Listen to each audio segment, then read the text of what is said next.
kasibo siru ate obutateeka bikola mu nkola tebuba busiru nabwo ebiseera bisinga tugamba nti weepikiranga nnyo ky'onoomalawo bw'oneepika ennyo ku nsonga zotajja kusobola oyinza okusanga obuzibu bujjako kati mwenna bakozesa olulimi oluganda ng'ate muvuma abaganda mbadde mbasa bwe kiba kyetaagisa mwandi badde mukozesa ennimi endala okuvuma abaganda kubanga omuntu bw'omuvumira mu lulimi lw'ategeera oba omuvudde ate nga tasobola kuvumira mu lulimi lwo kubanga tamanyi ggwanga kimwokola kimwova naye ng'ate uganda yaffe ffenna kati gwali ewo okozesa olulimi oluganda ng'ovuma abaganda naye nga tolina nsonga lwaki obavuma ekyo nno kiba kikyamu era mu kalowoozo kaliro nga nfundikira mu kalowoozo ngende ku kigulalogi ngera bategeeza nti buli muntu mu Uganda wa ddembe okukola ky'abayagala kubanga ssemateeka akuwa obuvunaanyizibwa okulondawo ku ky'oyagala okwogera ky'oba oyagala n'okukola buli kimu ky'olira ky'oyagala mu bulamu bwo kasita kiba nga kiri mu mateeka wakati njera kutegeeza bannayuganda basinga obungi ssemateeka wa Uganda atuwa eddembe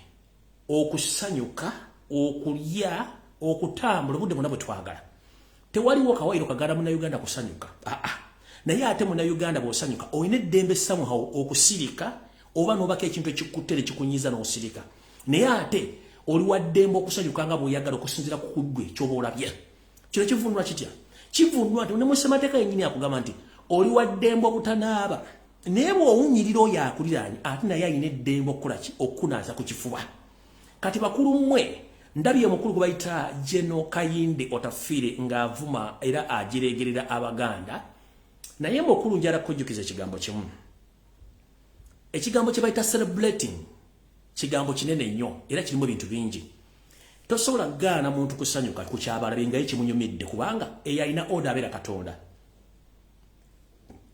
gwe ng'omuntu sekinomu tolina wadde time egaana muntu kusanyuka let people celebrate if they are willing to celebrate and those who are not interested in celebration they are quiet so those who are willing to celebrate let them celebrate because they know what they are celebrating for plus mukulu Kayinde Otafiire ate bwe munaatula ku bantu mulema ate bapamira bupamizi kubanga mumuyina amaanyi mwine muntu remember fetuna tuli banna Uganda tensi tugita mbuyisa ko yajibira tuli mu kabokka so ndo tekabadde akaloozo kalo njala genda mu kigulalogi kyaliro ndyoke ngende mutegere ku video muwulire namangi nnyo alright kali ntandise ekigulalogi kyaliro njala kigende eri mwenna abali ku social media nammwe abavuddeyo okuwalampa n'okuvuma buli muntu yenna yeetaagisa nzize butyo nga mbasomesa ekigambo kye tuyita buzabuza ofuge n'okubuza amawulire nga mulowooza nti kyakusanga kati olwaliro njagala mwotaagingira abantu bano wammanga njala mwotaagingira famire y'omugenzi eri tumwine liiso moja njala mwotagingire omusajja gwe bayita basajja misubaawo abasajja mivule basajja bikookoma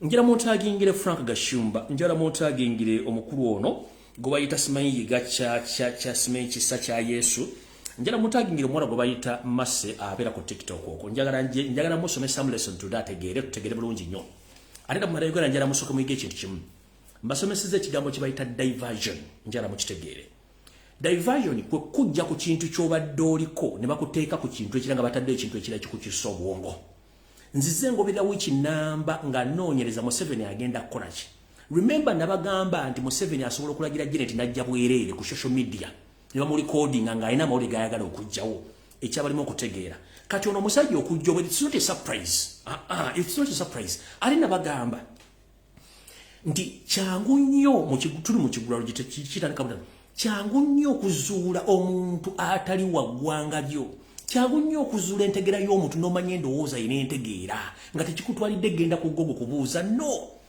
bano abasajja akabinja k'Abanyarwanda abajja okuwamba eggwanga Uganda balina ekizibu balina cow mentality balina embeera n'obulamu bw'ente mu bwongo bwabwe era kye kibatawaanya bangu nnyo ekisooka basosoze ekyokubiri boogera bubi ekyokusatu bangu bakuzuula nti yaani tu omusajja afaana ng'omukazi mu ndabika ne mu ntambula kuba balina ne hips oyinza omusaamu muno ng'alina amakudooza mbwe yeesibyemu pisto mu kiwato kumba ayiikayiika abangu nnyo bakumanya abantu bano basosola abantu bano balina obukuukuulu abantu bano akulagirawo nti ye takwagalirawo ddala ekitali ku mawanga amala gali mu Uganda ye akulagirawo nti takwagala kati kyenjala mutegere nti abantu bano bangu bakuzuula ate bangu bakutegera wajje basibuka ne bwaneetuma amanya simanyi yaani era omutegererawo nti ono ke kabinja k'Abanyarwanda akajja okuwamba eggwanga Uganda kati njala kabasomesa mu diversion yale musiko mutegere bulungi jo kibayita diversion katugenze maaso Munange lisomo jono katonda bya mututte mujjula amumbuze mirembe gya mututte naye kati kuno kubajjukiza mu kigulo jera basomesa ekigulo gikyale mu kitegere kisokera ddala omwami no basoka ne bakweka omulambo gwe mujjukire ono musajja yali bana basajja bali bafadda kubanga ekisoka eritumwine eriso lya musoka mu ggulu kati yagenze disangayo eriso lya eritimunde lya musoka mu ggulu kati yagenze disangayo so ono yali yagenda ke kintu kisingo bwe nga kyagenda dda mu ggulu just nga kyali kunsale medde kunga buno buzimu obufumule enfufu mu bbanga kati eritumwine eriso lyali lya musoka yo dda mu ggulu nga lyagenda dda nalisa yesanze bwesanze nga alina okusanga eriso liri so n'agenda ekirala omwami ono okuzika mwakulabye nga bwe nabagambye ndoza mwategedde bulungi kye mbagamba when you trace their records and their ancestry teziriyo they are nowhere to be seen yesuse kwakwe ekijja yaliko yekka kukufaako tebalanzeeko kojjaawe tebalanzeeko yasikira maama we tebalanzeeko yasikira taata we n'ekijja yakisoseeko ng'omuntu kati omuntu atalina buvuna buddo tabalumya mutwe omuntu atalina buvuna buddo tebabalumya mutwe bano abantu tebalina kye bali nabagazi nomponga byo yabatebalina kye bali eriiso lye lyamusooka mu ggulu kati yageze kusangayo liiso lye era bawummule babiri nga bwe byamusooka mukitegedde bulungi nnyo ku kijja yasooseeko ng'omuntu omukubanga talina kojjaawe talina sengaawe talina yasikira mama talina yasikira kitaawe ye yasooseeko kati mbatandikidde diversion bano mu kusooka njala bazzaayo mu diversion ze bali batandise okukola nga bajja amawulire gonna gabaddewo jjukira bakyali ku kigulu kya Uganda Airlines okujja amawulire akubona okufa it's not news ono yali yafadda eriiso lyamusooka mu ggulu kati yazze luvannyuma oddisanga 1 mujjukire nti Governor Bank of Uganda omugenzi Tumusiime bwe yafa omukyala yava nakola statement nti gavumenti ebalekera ennyumba gy'abadde asulamu yekkolo nga gavana bagisigaze nekigaana okukwata nti kikuba kati what we call a premeditated statement Museveni zaatuma abantu bano okukola nakino bakikoze bakimanyi nti mugenda kibuukira omu ku bawala b'omugenzi Tumwine yavudde n'agamba nti basaba President Museveni Yoseti bahuro tabasaba mutano wakala ekiseera emizezedde nti nno olwokuba nti kitaabwe yafudde ate nga maama wa myaka gigenze Museveni ne gavumenti babagulira ennyonyi maama wa mwana agenda okulambulira ente zalese mama wa mwana alambulira ente taata abaziba yabalekedde kubanga akaddiye ekyo kyabadde premeditated statement nga eri yabadde premeditated statement nga bakozesa provocative statements okuprovoking omuntu nalulira omukazi mukawuli muka Governor Bank of Uganda naye bamusindika akola statement to provoke okukyokoza kati mutabani mwana wa Tumwine bamugambye genda okola statement eyo in a proactive way n'agikola naye teyagenze viral nga badde bakyagala teyagenze viral kubanga badde basubira nti omwana wanayogera statement egenda viral arrogant kati bwe bagenda bano balina cow mentality balowooza nti to provoke Ugandans it will cause commotion or chaos in the society. But for us, we know who are they. Obongo balina obongo butononyi bwa katiuni. Kati omukyalo byakoze statement negano kwatayo. What went next Ekyazzeeko kikino. Twadde tuli awo ne basindika basajja bikookoma. Basajja miwulenge. Ne bamugamba genda okola statement. Kati mujjukire statement zino zengendo basomera zonna zirimu ekintu ekyo kyonna kikwatagana. Basajja mivuleje n'agamba nti Abaganda temugenda kufuna kuddamu kulondebwa bantu banyankole era ne Kyagulanyi n'amuteeka mujjera kubuuza basajja mivule. Mu bantu abacelebrating ku social media walabemu Kyagulanyi somewhere ng'akoze post celebrating nga nowhere. How dare you wazino take up Robert Kyagulanyi Center mukitegeeza nti gwe tukumanye kisooka oli ku makerenda go ageddalo kubanga watoloka ebutabiko olina okuddayo. Endozo wali no kumina ARVs recent bakutwala mu ekyankwanze bakuwaka na kabundu akabizi no katandiko kakadekao noloza tuluwa amanyi nnyo kati statement y'abasajja mivule eno bwe yazze teyawukanako na ya Franka Gashumba Kasabuni. Franka Gashumba yagambye nti Abaganda bakuliyetinze tribalism mu kufa kwa Tumwine era simanyi bavumye banyankole era buli kimu n'agamba era Bobi Wine ajje ategeeze ku batabani be ne bawalabe mukulu Frank Gashumba. This is to remind you Mukigwaraji Kyagulanyi talina mwana gwazala mu Uganda mu politics. Kyagulanyi alina Solomoni alina Solomoni n'abaana alina bana basatu by the way no in fact basatu bana whatever abaana bano Kyagulanyi bazaala abasigadde mu social media tumugobera bugobezi talinaako omwana tanagenda kukubira simu Abaana bana ba social media including me twero woleza tuli bana Uganda kati goboloza anti Kyagulanyi agenda kubira abantu bana bagende bali makusirika ku bulimi buli munsi ya omala biseera kubanga statement mwafunye ye muka this is to remind you nkutegeeze mukuru Frank Gashumba nga sikuvode sikuvumye statement ya Gashumba statement ya basajja mivule statement eyono musajja kamayenze yange mbera labi wano saga sigina kuzanya statement yonna just njara balaga olongera mu describing abwenti statement yono mugira bwe yabadde ono oyo statement yoyo musajja kuba sagala mwogera manyage mugira bulungi statement yoyo gye yakoze oyo statement teyawukanako na ya Frank Gashumba na basajja mivule ono yagambye nti akolimidde Abaganda Kabaka ne Kyagulanyi olwokuba nti basanyukidde nnyo okufa kwa Tumwine era Simanyi Mayiga nakola statement Kabaka tanawandika statement simebi kibi statement zezimu nga zonna banoonya diversion kati omuntu ono kibamugambye okukola kubanga nabagamba nti bwoba onoonya abasajja bano bangu nnyo bakutegera endowooza nfunda nnyo era mulabya akomye ku social media neyeewana kubanga ye gwe mulimu ogumusasuza one ono P7 dropout okusinza ku history gwenfunye he is a P7 dropout alina obwongo bwa katuni kyekisooka ekyokubiri ye obintu byakola abikola kubanga aliwo for survival kati bwe tuvuddeawo ne tugenda ku mwana muwala ono eyeyita Mase ayogedde ebigambo bingi nebigenda muleetera obuzibu agambye nti abamuwe Muganda era yejjusa lwaki bamuzala Muganda era agenda kutta nnyina ate simanyi baakole ki n'agamba nti era Kyagulanyi mumba tutusime biki era n'agamba nti ayogedde ebigambo bingi nnyo ku Kyagulanyi Robert Center njala kubuuza mukyala Mase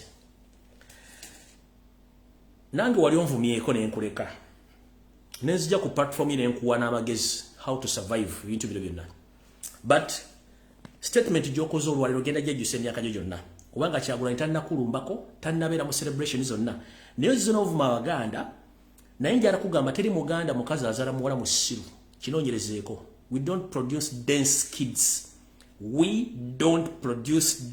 kids to that level bwogamba nti wazala mukazi Muganda n'Oluganda lw'oyogera teri mukazi Muganda tasobola kuyigiriza mwana Luganda no that is a mistake so I here to announce that you are state agent kubanga statement z'abantu bonna zikwasaganye n'eno ejja nekwatagana naye nze ngenda kugamba bwenti genda mpola mwana muwala okuvuma Kyagulanyi nga takuliiko nga tandayogera ku kigambo kyonna n'okuvuma Abaganda n'ogamba nti ogenda kutta ne maama wo teri mukazi Muganda azala mwana ng'alowooza nga ggwe by the way njala kugamba ekigambo kimu kubikola by'okola ku social media I'm not surprised kubanga wali okuteeka kasenya toilet n'okasenyisa mannyo in the first place ekyokubiri bw'okoze statement eno ba Bobby Wine it is a mistake kuba tannakola kintu kyonna n'ovuma Abaganda which is okay bavume but you'll face it laugh very soon nengera kugamba ekigambo kimu teri mukazi Oluganda lw'oyogera teri mukazi azaala mwana n'amuzala nga muki n'atamuyigiza olulimi it is impossible tekisoboka kati gwe olulimi lw'oyogera you are just camouflaging nti abakuzala baki Baganda no mama si Muganda kubanga tokyogera nga kokyogedde lwaliro kuba teri mukazi Muganda asomesa mwana w'Oluganda taliyo so ekyo kyoyogedde nze olw'okuba nti manyi reasoning capacity yo ne mentality joined now there is no difference between you and the other people who think like cattles so now endowooza yemu ku level eyo nengenda kulabula omulungi ogusembayo wegendereze nnyo bakutenda okudduka toyina woyita toyita wosula ebigambo byeyogedde olwali lwekyamu nnyo kubanga Kyagulanyi tannakulumbako basajja mivule Kyagulanyi tannakulumbako Frank Gashumba Kyagulanyi tannakulumbako mwenna tewali abalumbyeko mukozesa olulimi Oluganda okuvuma Abaganda kati ngenda kugamba buli agala okuvuma Omuganda yena kozesa olulimi lwo oluzaalirwana kati ekyo nga nkimaze era muwala gwe ngenda kugamba ekigambo kimu ku bigambo byoyogedde wano n'ovuma Abaganda mbusimayi baogedde bingi ku social media njera kugamba amana tuyina ebigambo bino wammanga tugamba kyosiga kyokungula toyinza kusiga ssere ate n'okungula amatooke kati wano bagambye ngenda basomesa mu kigula ndyoke nkiggalewo njala kutegeeza mwenna Bannayuganda including General Kaindo Tafire and the other so-called people who have been on social media abusing around Baganda, abusing Robert Kyagulanyi Ssentamu. Remove Robert Kyagulanyi Ssentamu in this commotion. Remove His Majesty Kabaka of Uganda in this commotion. Remove Baganda in this nonsense commotion of abusing. It is a mistake. You can't abuse people who invited you and settled you in Uganda. Banyarwanda people, you were chased away from all the way from Rwanda. Even Banyankole chased you away. Banyoro chased you away. Batoro chased you and you settled in Uganda. But right now you are abusing, killing Uganda on social media and everywhere. But we are quiet. Don't think that we're stupid. We're not stupid. Don't create what you can't manage. We know how Museveni do his things of divide and rule, but we are very careful. The reason as to why people are celebrating the death of Tumwine, he's among the people who hate Uganda because he's not a true Ugandan. And he was the first person who was buried at his graveyard. He created his own graveyard. He's the first person who was buried there. First and foremost, ask yourself why all Ugandans are celebrating. And this is to inform all the public that the people who celebrated more, those that are serving UPDF officers across the world and across the country, they celebrated more than any individual. And this is to inform you, Luganda speaking people, they are not Baganda only, no. Luganda as a language, ruogerwa abantu abasuka mu milioni amakumi ana mu Uganda n'okweta olensi. So, bwembanga buvunana abantu kwogera Luganda bana mbaita Baganda, that is a mistake, no. And people, they are supposed to celebrate because they know what the late Tumwine did to them. Here's a mass. These are the reasons lwaki abantu ba celebrating okuva kwa Tumwine. 1. Tumwine abadde arrogant. 2. Tumwine abadde serial killer. 3. Tumwine is a tormentor. People celebrated because his personal characters were unbelievable. Embeera z'obuntu n'enneeyisa Tumwine badde nfu eri abantu. People celebrated because of his personal characters. Inhuman characters nga tezikkirizibwa. His personality nga tekkirizibwa mu bantu. That's why people celebrated. Tugenza mu mentality. Bulijjo bagamba cow mentality gamuluza ansaaga. When I mention cow mentality, I mean that this group of Banyarwanda who came to invade Uganda, they suffer from what we call dementia, and they suffer in what we call cow mentality. They behave like cows or cattle because they don't have morals. Bafu kati mentality, action, personality ne characters z'omuntu yensonga lwaki abantu ba celebrating. Before you attack anyone, first ask the question, why people are celebrating? We've lost so many public figures in Uganda, including politicians, religion leaders, cultural leaders, business personnel, but no one has ever celebrated that people are celebrating right now because this gentleman, his personal characters are unbearable. His personality is unbearable. The capacity, the mentality is unbearable, and the actions are unbearable. So whoever abusing, whoever criticizing people's celebrations, wumuze ntwingiriyo, wumuze akatuliroko wansi, wumuze ngalabye wansi, let people be. The day will know that people are good to celebrate. People started saving money because they are waiting for other equalizer, and soon the equalizer is coming. You'll get to know abantu bakowo. Ngenze maso njagadde kubategeeza kintu ekyo, then njokengere ku information endala. Information endala eruwa kati njala motagina no salonga mulengeja wasanya before nga sinagenda ku baluwa jawandiise kuba information ina nyingi nnyo wano. Ekigulalo jinchimaze kati ngenze ku information eyandeese. All right. Wasanya Charles Peter Mayiga salonga mulengeja kansubirenti video no kuoli kuba muli banji mbalaba ne ku platform zenjawulo. Olimba wanga gaba magulumeru olwalero mwokajjalidde nga kamuje ali ku malaalo. Munono nga wakoze ebintu bingi nnyo okutuukayo. Mu kiro mwe mulina okwetikka abantu ba state agent okubatwala. Muno mwe mulina okutwala abantu abatategedde nti ogenda batwala nenga bagenda kubanga bafuna enkomerero byabwe esembayo. Abantu bwatutte mu Europe kiri ku record nti ensimbi z'okozesa tezibangawo. Era yensonga lwaki nti gwe abantu abasinga obungi watutte. Muno mwe mulina baminisita ba Kabaka bwatutte abafulumiza family zaabwe. Nawe kenyini ntegezeddwa kuti ba family members ababo bafulumira mu nkole eno era mulina beeyo. nga bunira kisanja mu ntamu mulyoke mukole ekiddako. Era tugenze maaso netegeeza ne baminisita abamu bwe watambudde nabo bafulumiza abaana baabwe kubanga amanyi kye kiyinza okuddako in case tebalangirira Ssaabasajja Kabaka aseeredde. Era otogere saa zino amajinga bwe nagoogerako ne gasooka geetoolamu gaakomyewo ku nguudo ez'enjawulo ne ku roundabout nga geetegekera ku kintu kyonna ekigenda mu maaso mu Buganda. Naye tubala bulungi nnyo biki ebigenda mu maaso mu Buganda kuba tubitegeera. Wetwogerera olwaleero Charles Peter Mayiga state fund zoyina zoli mu kusasula abantu okuba nti okola kye tuyita diversion era ng'oli mu kukola functions eziri mu Europe wepo ne bweru w'eggwanga kubanga osasula abantu okukola emirimu egy'enjawulo tukitegeera bulungi nnyo. Naye basajja ba Kabaka mwenna abali mu Europe kambabuulire kino mukitegeere bulungi nnyo. Bw'obanga oli mukulu wa kika nga watambudde ne Charles Peter Mayiga olwaleero luno nkusaba nga tonnali nnyanyonye kudda waka sooka ogende weekebere. Bw'obanga oli mukulu wa kika nga watambudde ne Charles Peter Mayiga genda weekebere nga tonnali nnyanyonye kudda. Muno mwe muli omukulu w'ekika ky'Engeye n'omukulu w'ekika ky'Engo. Bw'oba watambudde era ng'oli ne Charles Peter Mayiga nga tonnadda Uganda sooka weekebere. Nammwe abantu abagenze ne Charles Peter Mayiga abamu nga temunnadda Kampala musooke mwekebere embeera zammwe ez'obuntu olw'ensonga nti mwandibanga temukitegeera kigenda mu maaso n'ankola ya Museveni kubanga ye bw'ati bw'akola ebintu bye. Alright, kati njagala genda mu maaso nsooke mbategeeze. Ssaabasajja Kabaka ku lunaku olumu yavaayo busimbalaala ku mukolo gw'omubulange Mmengo n'agamba abanja gavumenti y'omumpembe Yoseti Bahabulota abasajja mutano wa Kalekezi embalirira y'abaana n'abantu abattibwa mu kwekalakaasa okwaliwo. Naye okuva ku lweyisa statement eyo ebizibu byo byatandikira. Kati mukulu Charles Wasanya Kalole Mayiga nagamba ddala abantu oli musajja munyarwanda abantu era nga bawakana naye mbagamba oli kamu kakundi k'abasajja bano Eroy Commission ono si ekitaawo Ssaalongo Sepirian Mukasa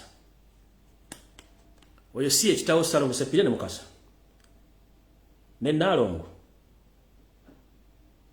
Rebecca Kyese Mukasa si oyo nga bedda bagamba nti abantu bano bonoonyereza tebabula kawo mentality abajjudde era ku mukolo ogwo gw'embaga Kabonera Masaka omukulu ono taata woono Charles Peter Mayiga gamulengejja ku mbaga era yaliko n'omuggo. Their symbol oba akabonero kaabwe bonna bana bakawo mentality muggo. The moment kastobola n'omuggo ng'omanya wa gye basibuka. Oyo Ssaalongo Sepirian Mukasa kitaawe wa Mayiga eyeyita Mukasa. Oli Nalongo Rebecca Kyese Mukasa.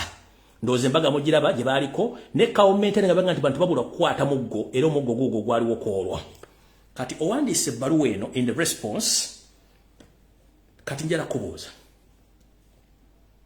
Ebbaluwa eno nga bwe ntegeddeko okusinziira ku sources zange okubiddwa essimu owandika ebbaluwa eno ng'okonfamiga ekintu Museveni kyatambuza ekintu tribalism. Naye ffe tukulaba. Tribalism Museveni yagisinga ate era tajja kumalako nayo. Njala tegeeza bannayuganda omugenzi Eri Tumwine avunaanyizibwa ku mitwalo n'emitwalo gy'abannayuganda ddala Abaganda mu Buganda abattibwa mu safe houses kubanga yakolanga operation mu safe houses zonna mu Uganda emitwalo giwere 10 egy'abaana Abaganda mu Buganda abaafa. Owandiise ebbaluwa eno naye nga bukyanga lubanga lwa Mindi tovanga yakola statement kubuuza abaana Abaganda n'abaana bannayuganda abaakawambe bukyanga tutandika ebyobufuzi wano nga Kyagulanyi azze bali luddawa era n'abattiddwa. Abantu bagobeddwa ku mutaka tobogerangako kubanga okulira Museveni tukimanyi bulungi nnyo. Okubiddwa essimu eno owandika ebbaluwa eno era ogisindika mu mitimbagano egy'enjawulo ng'otaasa Mukama Yoseti Bahabulota abasajja mutano wa Kalekezi ebadde bwete. Our attention has been drawn to the indiscipline exposed by Ugandans after hearing the death of our brother General Eri Tumwine on 25th August 2022. Various videos on different social media platforms, especially on TikTok, have been inciting many people promoting tribalism in disrespecting the current central government officials. Agandibwet. Nti ebbaluwa nagiwandiise ng'asinziira ku biki ebigenda maaso naddala bannayuganda abali ku mitimbagano egy'enjawulo bakoledde bu video obusoomooza n'okujaganya okufa kwa Eri Tumwine okwabanga ennaku z'omwezi 25 omwezi ogw'omunaana omwaka 2025 Obwaka 2022 ng'okusinziira ku video obugenze ku mitimbagano egy'enjawulo naddala okusingira ddala ku TikTok nga bulaga nti bano abasajja n'abakazi abaliko bagezaako nnyo okusindiikiriza ekigambo kye bayita ekyokumalamu ekitiibwa n'okusindiikiriza obusosoze mu mawanga eri abakulembeze ba gavumenti eya Yosedde baabulonda abasira mutano wakale nseera muzizedde mukulu kansulete kiga kibata tribalism okimanyi kubanga wasoma ko oli munamateeka ate fun enough mayiga wasoma communication ba kyetuyita mass communication no soma mateeka but I fail to understand your reasoning capacity to the extent that you can't differentiate between tribalism and celebration. Nobody has celebrated the death of Eritumwine basing on tribalism.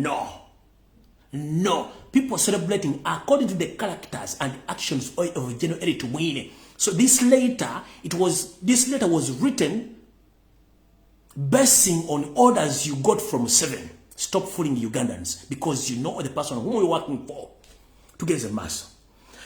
No gamba, the Buganda Kingdom has come out to extend its apology to the family of the foreign General Eritumwine and to the UPDF family over its people who exposed the world indiscipline due to the general death.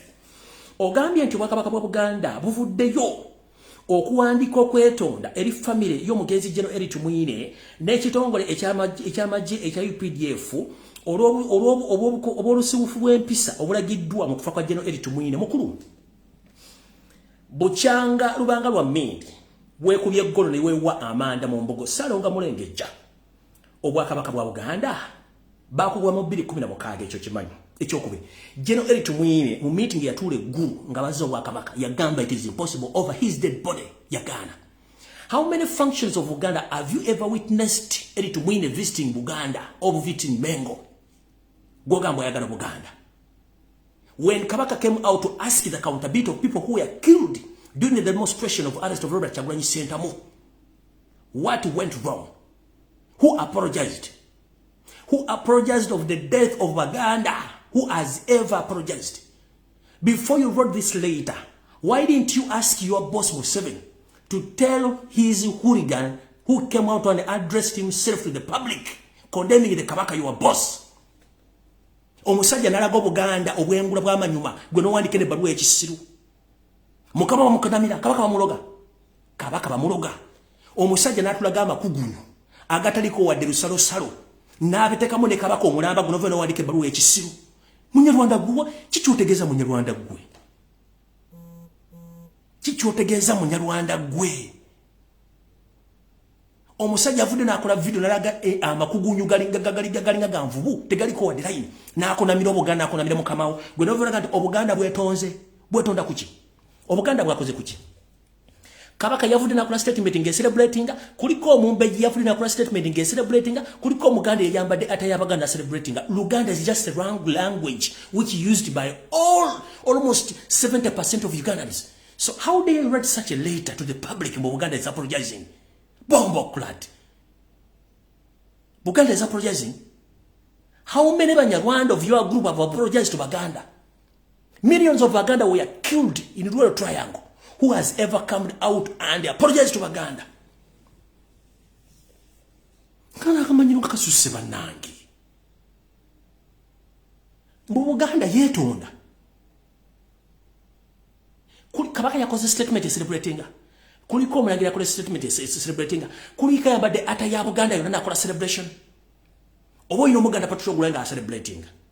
Because they are constitutional right to celebrating. Never fool a fool before a fool fools you. Mwe lawyer and a politician and a journalist. You can't differentiate between tribalism. Negwe. Taituloza mutegeera ne twakola loosi. Twakola loosi. Kabaka bamukunamidde. Omusajja najja kabina kamulinga kagundi kakanoa. Nakunamira Kabaka namuteeka mu video wakitoge mu kama kisachi soke kyetondere Kabaka. Uyo zina mu describe nze bwenti uyo nakunamira Kabaka bwatyo video kyogato gimanyi tejeri video ngata majeri nakunamira Kabakawo mukamawo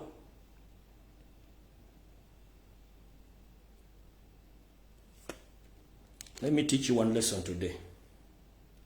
Kamalize baluwa y'obulungi nnyo. Ogenze mu maaso n'ogamba. Buganda won't forget the 27 people who started the NRM Gorilla War, where the pillars of the Buganda kingdom got regained its power by 1993 after losing it to Milton Ome Oboto in 1967. Therefore, NRM is a strong backbone to Buganda kingdom. Kati mukulu bulijjo tunoonya kugamba nti okuliraani ng'abantu beebuuza. NRM is the backbone of Buganda since when?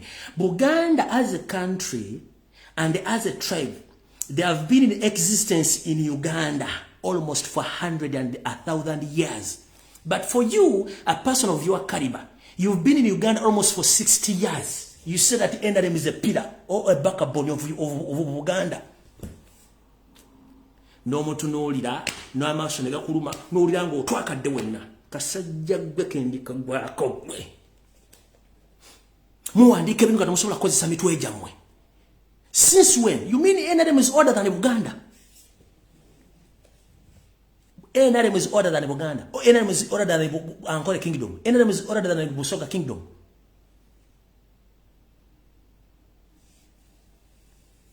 We backbone.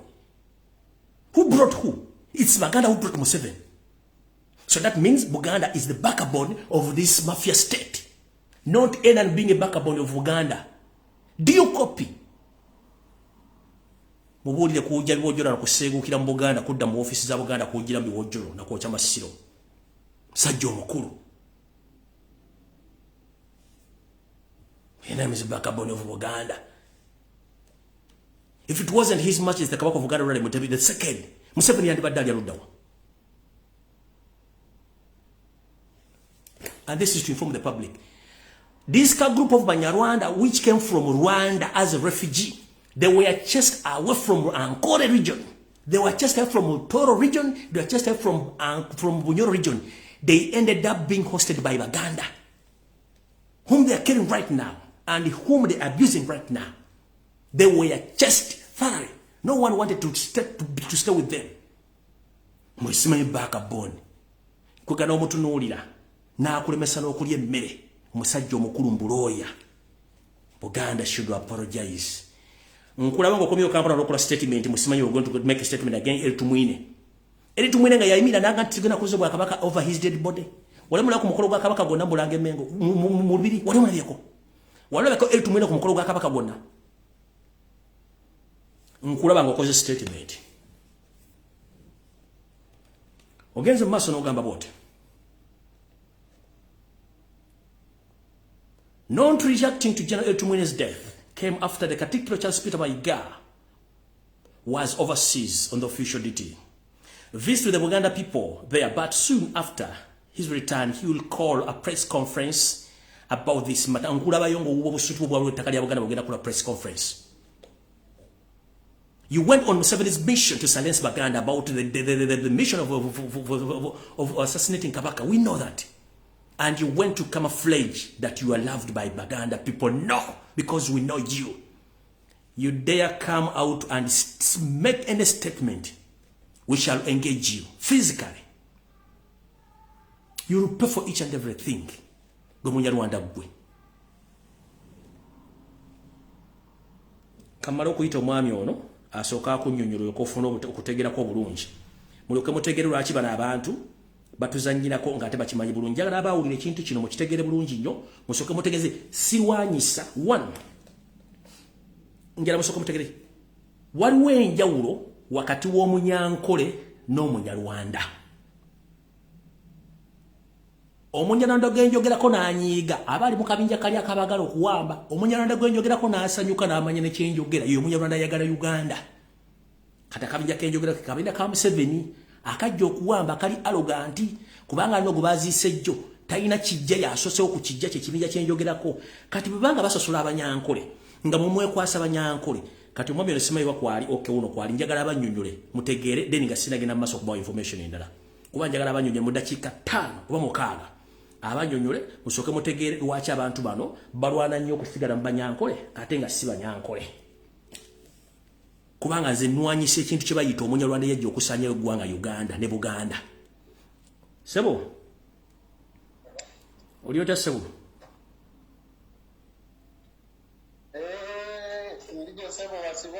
Ndi aho mbwenu. Ogumire Fred. Ngumire. Kati sebo njagala osooka ombuulire abantu bano basooke bategeere ekitakambaga tuwe pera n'entula. Abasajja bano wachi besiba Banyankole ate nga si Banyankole. Era babuulire nti wachi bubanga Banyankole, wachi basosola Banyankole mu dakiika 5 bategeeze tugende mu maaso. Okay.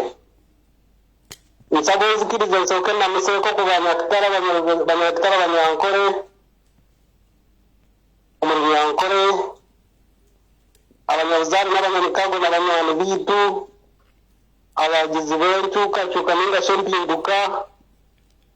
Abanyankole Abakiga Batoora Bakongo abantu mwena ba Western Uganda mbwenu twarzahamwe n'abaramusya mu izina rya Ruhanga simu nganziza kumulamwa omukuru Fred Sebo. Yes sir. Onese mtu wakayange bukabuka Uganda igimanyi bulungi. Yes sir. Na yeye sabe okutegeeza abantu bonna abatuwuliriza. Nze ayogera ku ssaawa eno ndi musajja Munyankole. Omunyankole tipiko atari Munyankole go ow'okujinjajinjerera kandi n'Omunyarwanda kandi sino Munyankole kandi sino Mukiga kandi sino Muki ndi Omunyankole kazi. Naye kyenjagala okugamba Bannayuganda.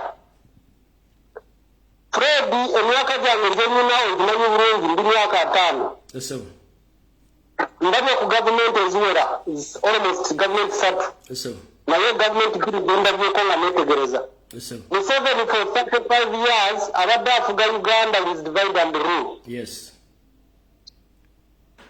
Abannayuganda abatategeera Museveni ebimu ebisinga okulwanyisa Kyagulanyi Ssentamu Robert ninga Bobi Wine ekisooka nti Museveni baali bamastaringa ekintu kyabwe nti tewali mu Uganda yenna asobola kuva muntu mu centro n'abeera vibrant like the likes of omusajja mukulu Kabanga Semwogerere, Dr. Sebana Kizito, Alhaja Yogedde n'abalala Apres Bambi abantu abaali balina omusinzi njagala okkirize nti mu Ugandan politics oba mu byafaayo bya Uganda tewali mukulembeze yali afuze Uganda. Kino nkiwaako is history abamanyi history abalina ku myaka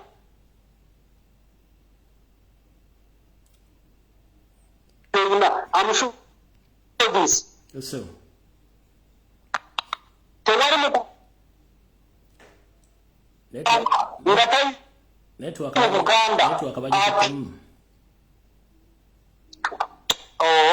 ompulira kati nkulira njagala ogende ku kinyusi kiri ekyono omusajja okwesiba Banyankole nga si Banyankole era owulira abantu lwaki basosola ate Abanyankole oli gino kye njagala abantu bagala okumanya.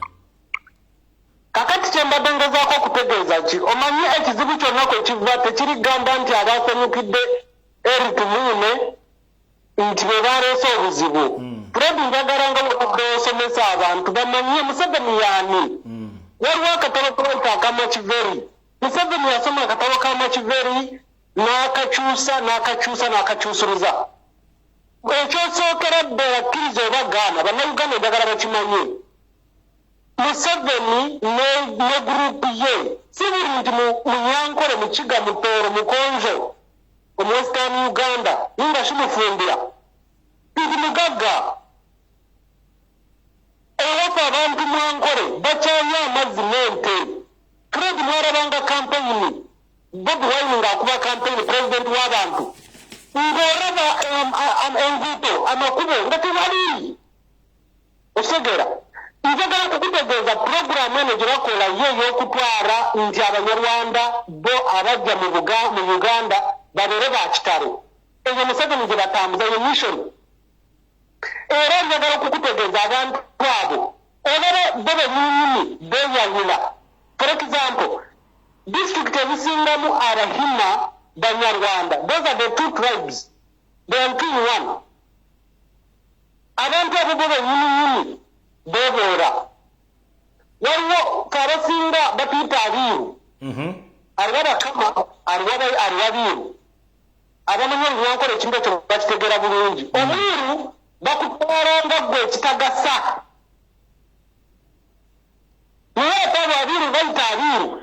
Bera nansi muchochechi. Bano etwala okubanga bakitalo nga bwe walidde mwala wa Tumine nti baagala bagulye maama waabwe ennyonyi egendera Brente. Bo betwala okubanga bakitalo. Bo betwala okubanga bamaanyi olw'ensonga zino wammanga. Ekisooka bamanyi nti balina sente, bamanyi nti balina obukulembeze. Ekyokubiri, Bannayuganda njagala mutegere ekintu kino. Buli muntu yenna gwewulira ava Kazo district, Kiruhura district, Rushere district, Isingiro, Ruhama, abantu abo bonna abasinga, those are Himas. N'abahima, abahima abo bebo abawasangana Abanyarwanda abava mu Batuusi from Rwanda. Those are Rwandese. Nga bwora aba Tumukunde bano oliko minister wa security wa Mirama nga bwora group yabwe ono yafude eri Tumine group nene nnyo okitegera Banzeyi nene gundo abantu bangi nnyo nekata abantu kyenjagala bategere kyekino wammanga. Abantu bangi bajja bafa mu Uganda nga bawesitana. Pekos Kutesa yali omumanyi? Omanyi Pekos Kutesa? Pekos Kutesa bwe yafa wawulirako mu Uganda yonna celebrating? No. Ekisinga okukyaya abantu aba Museveni kino nkiddamu abakola research mugende bwe bawadde olaba video funa omuntu agende akola video Kazo district gye baziise eri Tumine njagala bagende bakubuulire yazimbawo eddwaliro eya health center oba yazimbawo essomero. No. Bannayuganda njagala baleme kubuzaabuzibwa nga bwe nawulidde waliwo ekisajja ekyo ekisirusiru ekivumenya Bobi Wine ekyo ekigambo ekyo ekisiru bakiyitaani yivure ng'Abanyankole banyiivu nnyo. Abanyankole banyiivu ki ng'Abanyankole Kyagulanyi is a special man gifted from God. Kyagulanyi yarabirawo dda nti intermarriage it will be the future. N'ajja mu Ankole n'awasa omunyankole kazi kandi atali omunyankole kazi oba okubiyita abanyankole betugamba abanyankole bebo ba Museveni. Fred njagala okkirize kkiriza oba gaana nange naye amazima gali nti tewali munyankole mutuufu original westerners abakwekireza omu Bugabe oba omu Bukama ningashi olw'enzururu omuntu ng'oyo munyankole oba mukonjo oba mutooro ataasanyukidde kufa kwa Tumine. Lwaki? Ensonga zizino wammanga. Arrogance okwemanya okwepanka amalyo obutemu. Fred Tumine abadde akulira ekibiina ky'abatemu ekya safe house. Uganda ina 39 safe house. Mubende, Mutiana, Kampala, Wakiso, Mukono, Mbare, Mbarara, Byantonde, Rakai. 39 safe houses. When Kyagulanyi achari president, achari member of parliament, ojukira bagenda side zekyengera okukwata ku safe house ezo. Abakumayo ba shot and kill. They are not policemen. Shoot and kill. Ye order yo. Abanyagana njagala bamenyeza video ezo batera ku social media bagirabe. Ezo zonna safe houses. It was headed by Eri Tumine. Ugandans sibasiru okuvanya ba celebrating okufa kwe. Abaganda mulina olugero olugamba ntya ekiwola bakikwasa Fred bakikwasa ngalo. Bannayuganda ekifo ky'okugenda kukkubo bakube emundu ku ssaawa eno kye balina okukola basaba Mukama Katonda waabwe. Njagala nnyo Kyagulanyi bwe bayogera nti nsaba Mukama ensi yange ekyuke mu mirembe. Situmaze beenakyuka mu mirembe bo by all means kuba tetwagala kyenvi. Nekyo njagala bajjewo kye kino wammanga kye nalabye eyo musirusiru Franka Gashumba. Ogono alyawo abo bebizenjerebe ebiryawo abanoonya ekyokulya kubanga amanyibwa anaavuma Bobi Wine Uganda yafuuka mulimo. Eiza ne mu Europe nawa bonna bakimanyi bw'oba oyagala okufuna simpase bw'oba oli mubbi bw'oba oli mutemu bw'oba oli muyaaye bw'oba oli muki oli mwavu oli munaku vuma Bobi Wine bajja kuwaayo 2 bajja kuwaayo miliyoni 5 bajja kuwaayo omulimo bajja kuwaayo ka bonus wekati bajja kuwaayo motoka. Franka Gashumba kusaawa eno akumibwa FFC. Bamugyeko FFC akume Bobi Wine ayite mu Kisenyi e Kampala. Okay, kati tweyanza nnyo kabulaza kuba budde bugenze ndi kuyita olulala. Mbadde kumalira abantu bano abaze bavuma abantu n'okuvuma awaleke kyembadde gyali abantu bategeere nti bano abasajja abeeyita abanyankole ate nga basosola abanyankole olugino be baani kyembadde njala leero kinyonyodde bulungi. Abo be bahima abeeyita abakama ife abanyankole indigenous westerners batuyita abiru kitegeeza abiru kitegeeza okutwala nga gwe atayina mulamu andoza lwe lulimi Oluganda obeera mukopi webale nnyo obeera mukopi bona bakama era bw'oba wadde owulira speeches badde bawa ku lumbe wadde bawulira nga basinya businya mannyo okitegeera naye nga njagala okukutegeeza disitulikiti ezo zenkumenyedde kakati kusaawa nezigaseeko n'emubende n'ekiboga nawa bajjusizaamu bahima banyarwanda those are Rwandese abatali bannayuganda.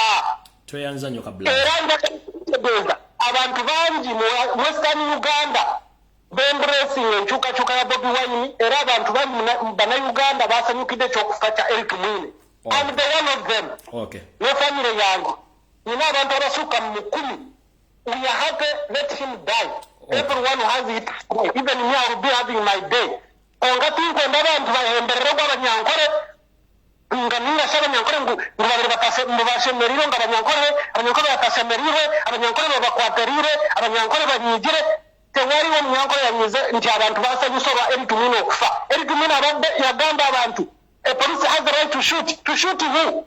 Ne Mukama alina amaanyi okukutwala kasoba ng'oli devo nga ye kati katulinde n'abalala bagende basale musale ba Museveni ba Jeneti anti ebigere bizimbe eringa bomu bonna bajja kugenda. Okay, kale tweyanza nnyo kabulaza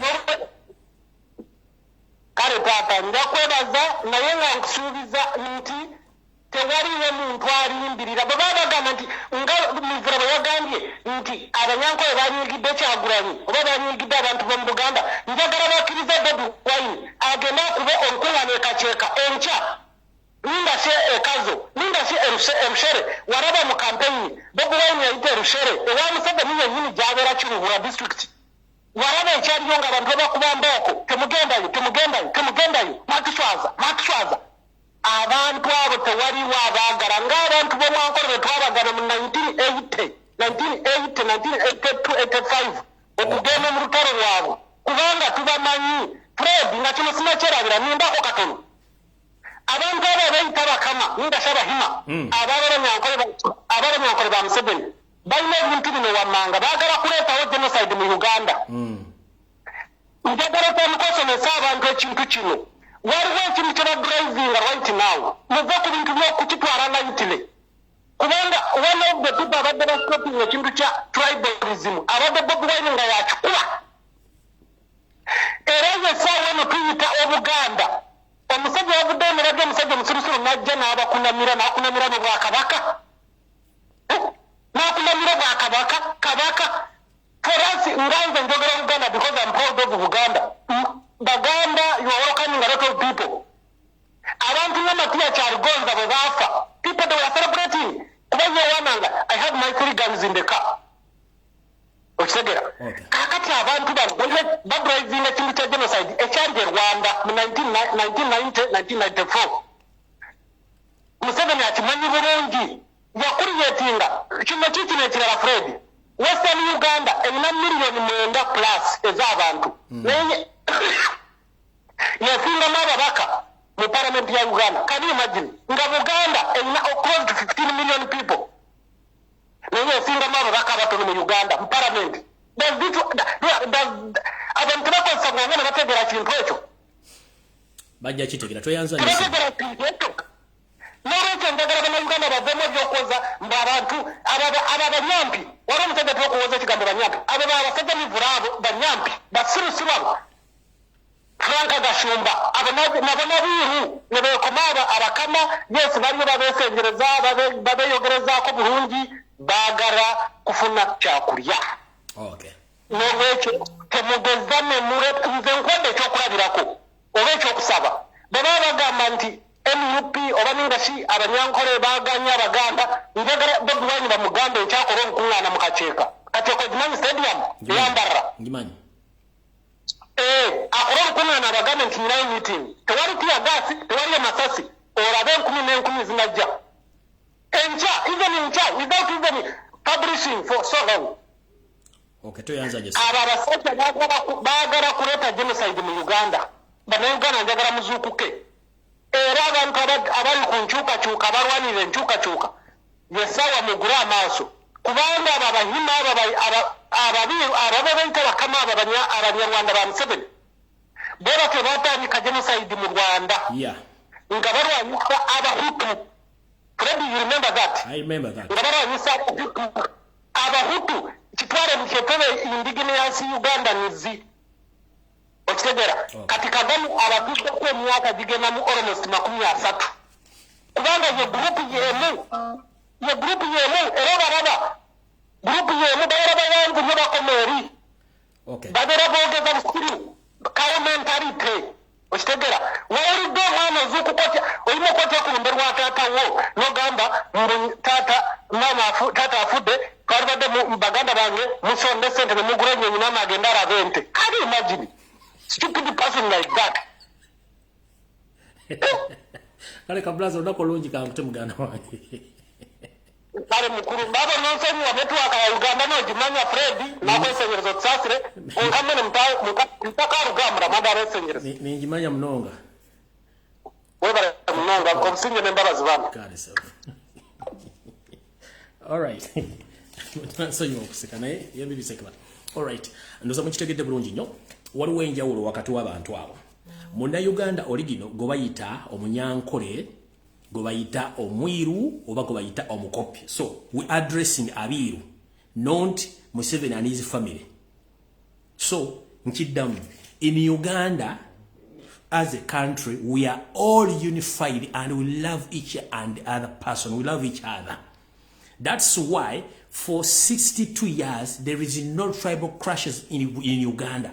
So there will not be any kind of tribal crashes because Museveni is trying to create tribal crashes between the indigenous Ugandans amongst them, but it will not happen. One, we, the Baganda, in Uganda, we love all tribes in Uganda. That's why in Uganda, you find each and every tribe settled in Uganda without any fight, any crash. So Museveni, whatever you are planning, it will not work out. Just come out publicly and say that we, the group of Banyarwanda, we are against the tribes, all tribes in Uganda. But whatever you are trying to insinuate, saying that Banyankore, no, you are not a Banyankore and you are a group. The original Banyankore, those ones you call the copy, the poor ones. And I'm addressing those poor Banyankore, not you, the foreigner. Because remember, at the time when you came with your group in Uganda, many regions chased you away until you settled in Uganda. And if it was Baganda, you would have not been in that state house. So tuwali chintu china chigenda kuleta genocide mu Uganda kubanga tuyagala.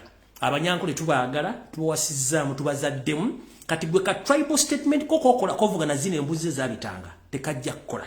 Kubanga Uganda ebadde ng'eggwanga, tewali ggwanga lyali lumbye ko ggwanga linalyo nga balwana no. Kati gwe kyagala okola tekijja kukola. Ne bono osomba embuzi ezabitanga, embuzi enzirugavu nozingiza mu Uganda zikole entalo. No.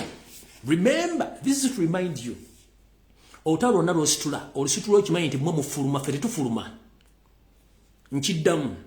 Gwe musajja gwe. Remember, otalo na rostula mu Uganda, oba mu Buganda, fere tufuluma tusigala wakati. Tuli mutima, oba tuli mawugwe tetufuluma. Go fuluma ne babbi balino mufuluma. That's why previously I told you muzimbe buli wamwe mwagala. Na ye, everything will remain behind. So, mukozese mitwe gyamwe before you end up like other people. Use your head. Omuganda tajja fuluma, omunyanko tafuluma Uganda, omuto tafuluma Uganda, omuteso tafuluma Uganda, omunyo tafuluma Uganda, n'omusoga tafuluma Uganda amawanga gasigala mu Uganda. Mmwe olwokuba muyina obubbi, muyina obutemu, mwajja kubba, mumugendo fuluma nga mbuyita mbuyisi. And this is to remind you. Let me state in English. Museveni, whatever you are insinuating, you are planning genocide amongst the tribes in Uganda, it is a mistake. Remember, we indigenous Ugandans, we love each other. That's why in record, there is no anywhere in record that there have been any tribal clashes between the indigenous Ugandans. It's not been written anywhere in history. So remember, whatever plan you are creating to bring genocide in Uganda, it won't work out. It's you and your family who are going to run, leaving the country. But we indigenous Ugandans, we are going to stay there because we were born there and we are Ugandans. So whatever you're insinuating, it won't work. We are Ugandans and we love each other. And we won't fight each other. So whoever on social media, moving around, abusing Baganda, using the same language of Baganda, please go slow. And I'm here to addressing the what? The original Banyankore. So those who are camouflaging that they are Banyankore, abusing Baganda, your cards won't work out. Stay where you are and stay awake because you don't know what you are playing with. Means a mass. I won't do.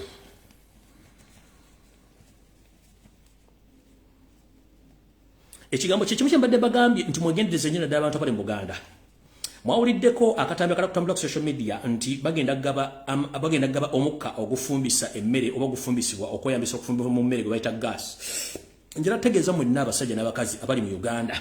Naddala mu kitundu ekyamakati ga Uganda kituyita Buganda region. Naddala mwenna Abaganda n'abasajja Abaganda bawangale mu Buganda. Mwegendereze nnyo. Enteekateeka ya Museveni okutta bannayuganda tennasirika wadde yalowooza nti asinga kati Katonda okutegeera. Wetogere sawa zino bafumba olugezigezi okutandika okugaba gaasi mu Uganda mbu abantu bamukozesa okufumba ne gaasi ono butwa olw'ensonga nti laavu yagijjewo yabalemesa okubawo emmere mu lockdown ate atukwate gaasi amukuwe nga gaasi yennyini empty gas container oba tank egula wakati emitwalo 14 bw'oteekamu gaasi bamuteramu mu kiro oyinza oteekamu kiro 5 10 okweyongera buli zikoma okweyongera laafu logenda okubalira ka gas tank kano nga kali equivalent ku mitwalo 5 egya Uganda. Museveni yajjawo laavu ekkola emitwalo 5 n'agikwama oteekemu gaasi omufumbise mu nju. Use your head. Mwenna bannayuganda abali mu Buganda mwegendereze nnyo mishoni ya Museveni ey'okubawa gaasi ninga abawa butwa. Bw'aba tasobola kukuwa kiro ya bijanja nga kiro ya kawunga akuwe gaasi ali equivalent ku mitwalo 5. Use your head. Mukozese emitwe gyammwe. Video baba gikwata mugenda gisanga ku YouTube. Nchiddamu. Video baba mugenda gisanga ku YouTube ngeri clear. Kati nchiddamu to all Ugandans. NRM and Museveni, they are planning a mass genocide or a silent genocide in Uganda, but mostly in the Buganda region. Whereby right now, he had used his NRM chairman LC1 village to village to supply gas tanks to local people. But this gas tank and gas is contaminated with poison. So his move, because we've been defeated in so many fields, or in so many ways, through which he wanted to eliminate and to decrease the number of Ugandans. Right now, he's moving around giving out gas to indigenous Ugandans. But the move is to use those gas tanks, which are filled by poison, to be used by the people. In the time people are going to work, the number of people will be already dead in that mission. So, Ugandans, be aware. Don't accept that promotion or that giveaway of gas tank and gas across Buganda region because that gas is contaminated with poison. So please, tanacha betaaza ayagala batta busse kubajjawo ngenze maaso.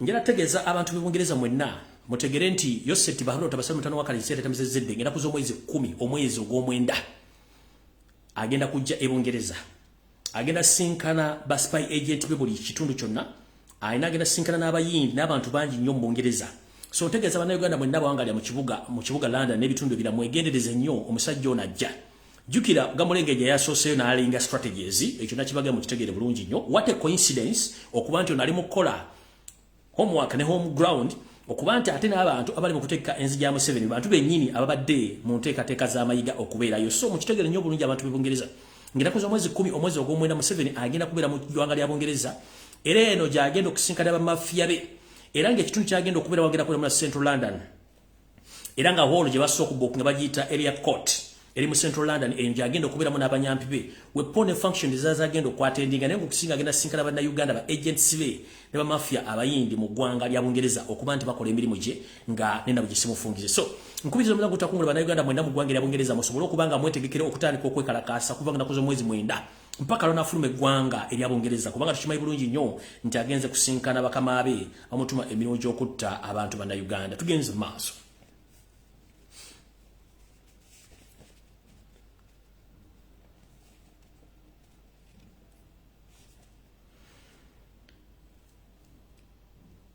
mwenna bannayuganda abawangala social media temwewuunyanga abakungu abamu Mengo batandise okubagamba nti balwadde oba bali ku ndiri gye bujja katono era temwewuunya nnyo okulanga abakungu abamu Mengo government batandise okwogeza ekirimi eri mukama waabwe n'embeera ye ey'obulwadde muno omugenda okuba abakulu b'ebika baminisita n'abantu sekinnoomu okukyusa olulimi era teweewuunya nnyo okuba nti n'abamu ku bantu abavunaanyizibwa ku bulwadde bwa Ssaabasajja Kabaka ab'ennono be nayogerako nga nabo batandise okukyusa olulimi nkiddamu teweewuunya nnyo ng'abasajja n'abakazi batandise okukyusa olulimi ku mbeera ya Ssaabasajja Kabaka ey'ebyobulamu era teweewuunya nnyo ng'abamu abavunaanyizibwa ku bulwadde bwa Ssaabasajja Kabaka balina omujja be nayogerako nga nabo bakyusizza olulimi kubanga sente zayisinganyiziddwa mu mikono n'okutiisibwatiisibwa okw'enjawulo okutandika okwogera Olufalansa eri obulamu bwa Ssaabasajja Kabaka kubanga Mayiga omulimu agukoledde ddala bulungi nnyo era akimanyi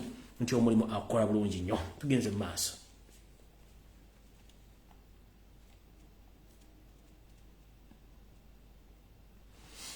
nga bwe nabagamba gye buvudde katono nti era omumpembe Yose apulaninga okusumulula abasirikale ab'enjawulo naddala bannayuganda bannakabala ayiseewo olukwero olw'okuteekamu abasajja abanyalwanda mu magye bwe nakikuba ne bakisinyako awo ne bamala ne bakisirisa olw'ensonga akimanyi nti olw'enkuba information akyolwabudde n'agiwummuzaamu oluvannyuma n'agireeta ekisinga okusesa mu kuwummuza abantu bano balowooza nti sobola kugoberera mawulire nadde nga bwekubira bulungi nnyo ekisinga okusesa munnange bannayuganda bwe bawummudde mu magye njala bategeeza buli muntu aweera certificate nti wawummudde genda weekebeze nga n'obudde bukyali olw'ensonga mu kabanga katono nnyo oyinza okuba nga ofudde oba nga otandise okulwala ebintu by'otategeera kubanga mugenze okuva mu service abasinga obungi nga bamala dda naye mu kujooga ne mentality agenda mu maaso mu ggwanga ebintu bino simanyi oba bannayuganda mbiraba njala bategeeza mentality atufuukidde ekizibu era ali on its best right now lwali terulibusa okujooga n'okujooga ku ssemajooga kwe nalabye mu nsi sikulabangako nga zireeta LDU intake graduate Muhoozi Kanyirupama Muhoozi Laaga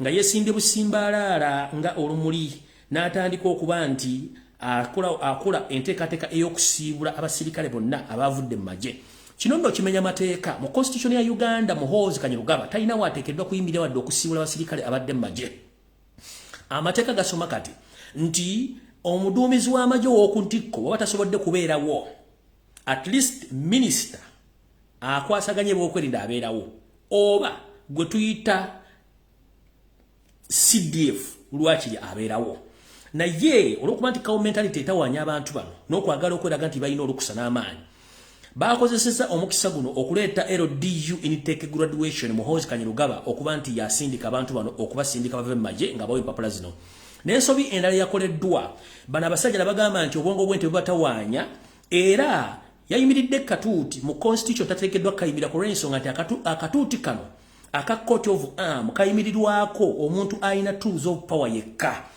mu mukolo nga guno balina teekawo logo ya UPDF gye balina okukozesa okuyimirizaako omuntu yenna agenda okusindika abantu bano okuvaawo singa ono chief commander taliiwo oba omukulembeze gwe tugenda omukulembeze gwanga bataliiwo kubanga either oba tasindisa sindika Minister of Defense oba asindika adumira amaje mu gwanga oba yeke nyini naye kati eno court of arm platform je mwataddewo muhoozo LDU graduate ajinire kasindige asindike asibula abasirikale nakyo kimenya amateeka kubanga kino kimulaganga abasindise omukulembeze okuli presenting omukulembeze nga tekimenya amateeka olulala mukitegeeranga nti court of arm teyimirirako buli mbuzi yabitanga mu ggwanga kubanga ako katuuti ka ggwanga era ggwanga lirikalinako obuvunaanyizibwa so si buli mbuzi ey'ebitanga ejjambo ekayimirirako at least mwataddeko logo ya UPDF gye mwandikozeseza so si kukola nsobi ng'ate mukimanyi nti mukolera ensobi mu mateeka agaliwo amakyamu tugenze mu maaso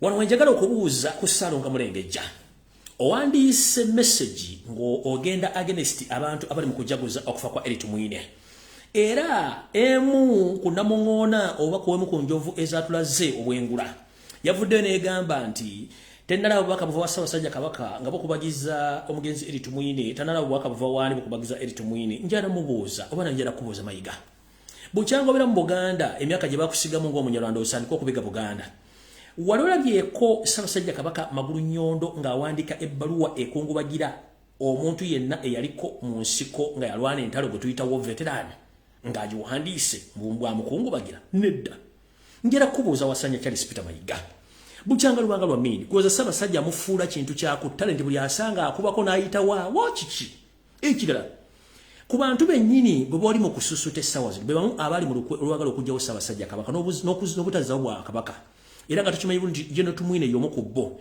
ngera kubuuza mukulu Ssaabasajja Kabaka yennyini bamugana okubeera mu byobufuzi n'omubulooki mu kubeera mu byobufuzi kati ebbaluwa agiwandiika nga munnabyabufuzi munnamagye munnaki ate era Obuganda bwaddemba okusirika ku nsonga ezimu kubanga ziba tezibukwatako abantu abalina okuwandiikira condolences message zino ye State House n'abooluganda bakona beekwano Ssaabasajja Kabaka is less concerned si nti agenda kuwandiikira buli mbuzi nti agiwandiikire obubaka obugituko obikola ki ogisiibula kubanga yalaba alabadda mukoowu amutuusiza mu bizibu bino yensonga lwaki musajja wa Katonda ali mu mbeera eno bweti bwe tugenda mu maaso era nkubuulidde nti abantu bangi abafudde mu magye n'ab'ebitiibwa bangi mu magye wali olabyeko nga Ssaabasajja Kabaka awandiise message yonna nga ekungubagira omujaasi yenna kubanga akimanyi be bantu bennyini abaamuleetera obuzibu era tugenze mu maaso nkutegeeze nti olw'okuba nti ggwe n'akabinja kammwe akali mu Buganda ak'Abanyarwanda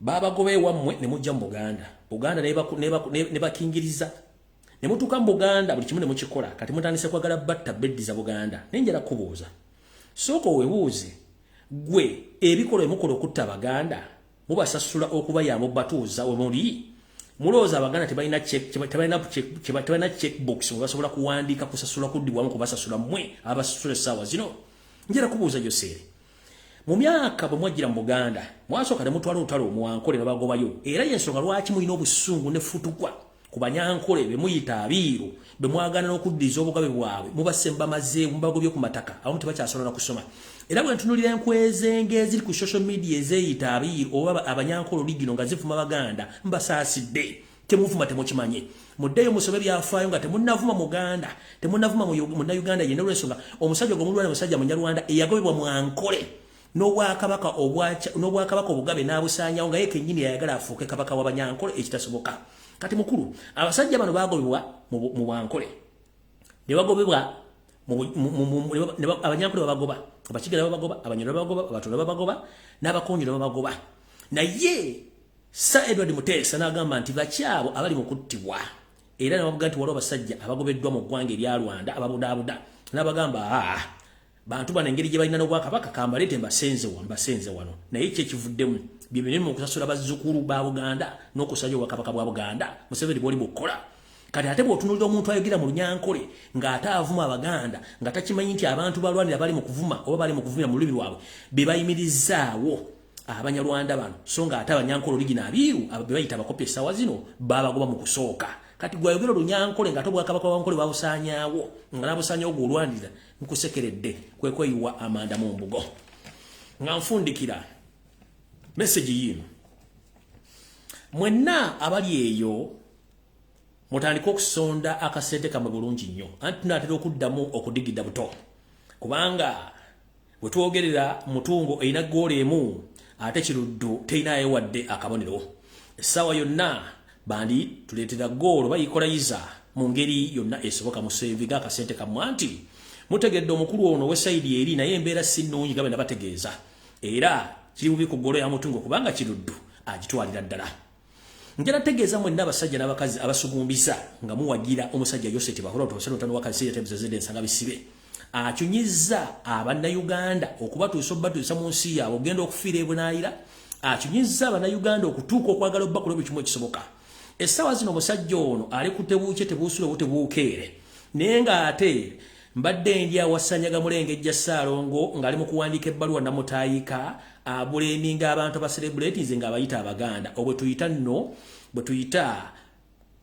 abaganda bwe tuyita obuteebuuza obutambuza amazzi ekiro kubanga tosobola kuwandika bbaluwa eyo ng'abasajja bennyini bali mu kutta abaganda okubasaanyaawo butyo obuganda bujogeddwa ne busiimibwako ettoome omukulu ono wandiise ebbaluwa eno naye ng'alinga defendinga mukama Yoseri mujjukire nti omukulu ono yennyini ne munnooli kisawovuga gwe tuyita Salimu Sale y'omu ku baali mu lukwe olwokya amasiro g'e Kasubi ne wetwogera ge bagaana okuzzaawo bombuuza ki ekyagaana okumazzaawo amasiro atunda kyamulinga essalambu ey'ensente kuba tajja kuwa ansa kubanga akimanyi mu bintu byonna ebigenze bibbibwa mu mbiri z'abassekabaka gye baawunzikibwa ebintu bino byonna Salimu Sale y'abirina amasengere g'abassekabaka gonna agabbibwa e Kasubi n'agabbibwa mu mbuga endala zonna bassekabaka gye baali bawummuziddwa amasengere gano ebyo byasigala bassekabaka bano Salimu Sale y'abirina byabadde awongerera ebbanga lino lyonna kati mukulu Salimu Sale yonna gy'oli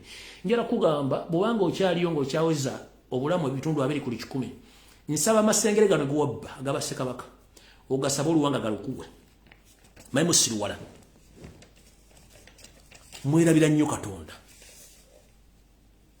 ne mutandika okugenda okutinkuula ebintu by'abantu Buganda lubadde olwazi kati mukulu wabba amasengere mwayo kyamasiro g'e Kasubi ne mubbamu n'amasengere ne mugatwala ne mugenda mu mbuga ne mubbamu amasengere g'abassekabaka ne mugatwala naye lwaki tosaba amasengere gano ge watwala obulamu osooka obeerewo lwaki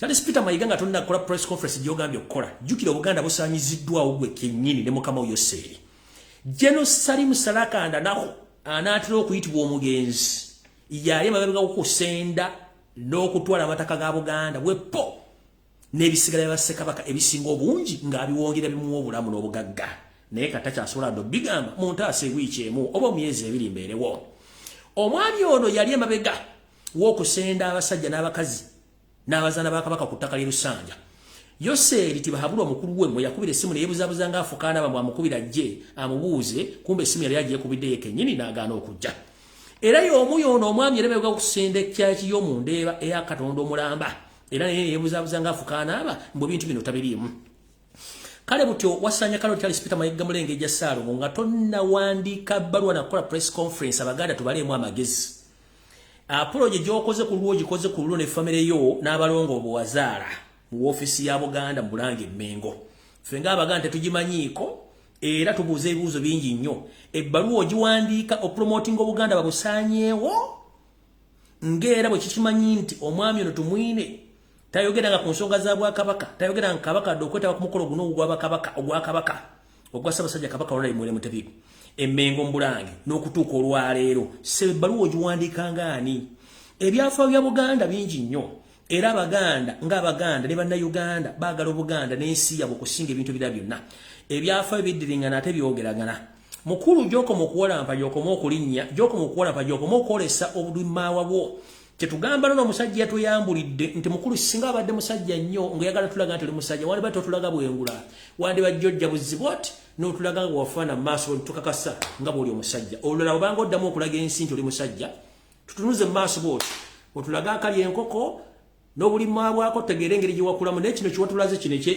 ekyegundi ekyenvubu tekina kye kitukolako mukulu eno envubu gye omusajja yenna atulaga bwenyi bwe ne tumanya obwenyi bwe buli butya naye gwe ojja otulaga bino egundizo zino wante tusobola kutegeera ffe twagala omusajja gwe bayita omusajja otulaga akali enkoko tulage n'obulimaawa bino tebikola mukulu. Bino amaze biseera. Era njala bagamba okutandika n'olwaleero tudde ku mulamwa. Zino diversions batuvugamu waliwo kye keeping on kye pressurizing okuteekawo. Ssaabasajja Kabaka bonna bategeera gye buvudde katono obulamu bwe si bulungi nnyo. Abasajja bano bapulaninga ngera mukiwulidde mu statement yaabwe. Era bagamba nti kati mwalumiddwa nnyo kubanga no bana abasajja balina provocative language ne actions bakola okutinkula abantu naye ekizibu kye batamanye.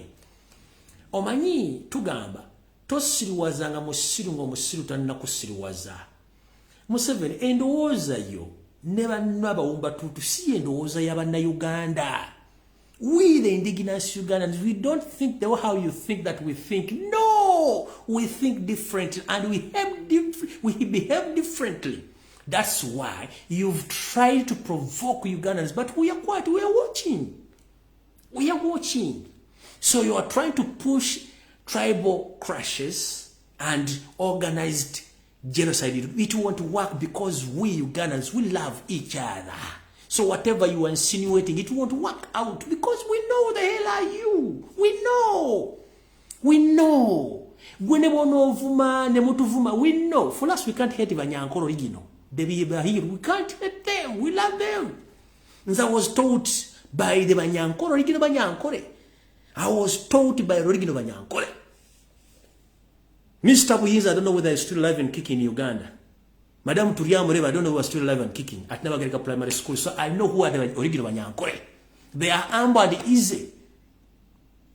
But you arrogantly, you are trying to insinuate that to bring genocide in Uganda, it won't work out. We love Banyankore, we love each other, we love the Batoro, we love the Bakonjo, we love. That's why everyone is settled in Uganda. But what you are planning to do, it won't work out.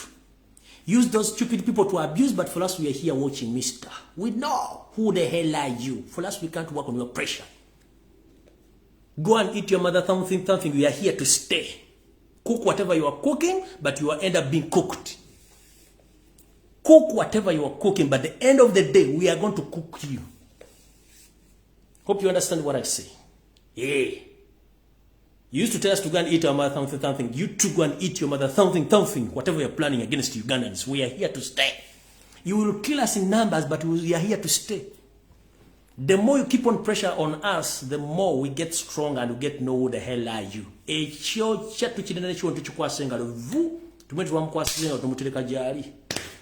You understand where to live? Bring all your propaganda list badde ku TV boogere bakole buli kimu ya nonsense tumanyi kye mufumba tekijja kukola kubanga ekisoka tweyagala yesobola kirwani munayibange Munyankole oli mukiga ono mukonjo ono mukitunywa mwegwe omutunywa bia ye mutubira mu kati mwabalere mu bukukule mwogere obyalwa ndala mu tutabuzabuza tubalaba ate kibaluma kati muli ka TV mulya mufe kinugu kibaluma mugambe embweno atenze ndimbwa ziliye zasooka ziliye embwe njizi zimbwa zisuwa okitegera ndimbwa ziliye zitasuwa embwa nge wunyiriza okuva wano kilometers 3 winze ekijja kati yenze okitegera yenze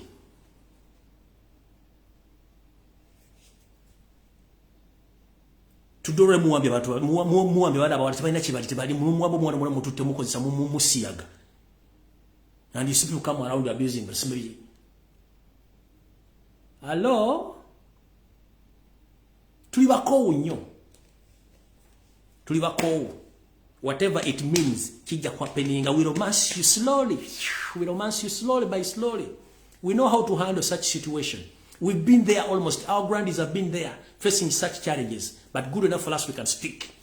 Our grandies faced a lot of challenges because they didn't have any platform to share the information and ideas. But right now, for us, we have the information, we have the ideas, and we have the platform. We shall share the information until we romance you and you will come. I'm telling you. Slowly, we shall romance you. You will come. One of your people is already down. The brother of yours, very soon, is going down, and the others. We shall romance you slowly by not using gun or anything. No, we know how. We know. I have told you. I was taught by the Banyankore. Rigiro Banyankore to Yamureva and Muhumuza.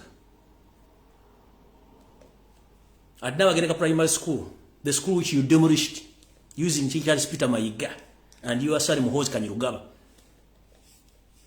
So in brief, I don't have history in education. Saasoma. Kubanga wena somera muna mwamenyao kati bikodiza ngera zijjawo. Ngasomera kunda abagirika muganda kitoke kutumiddeko nnyo international boxer in US kutumiddeko nnyo obi wange.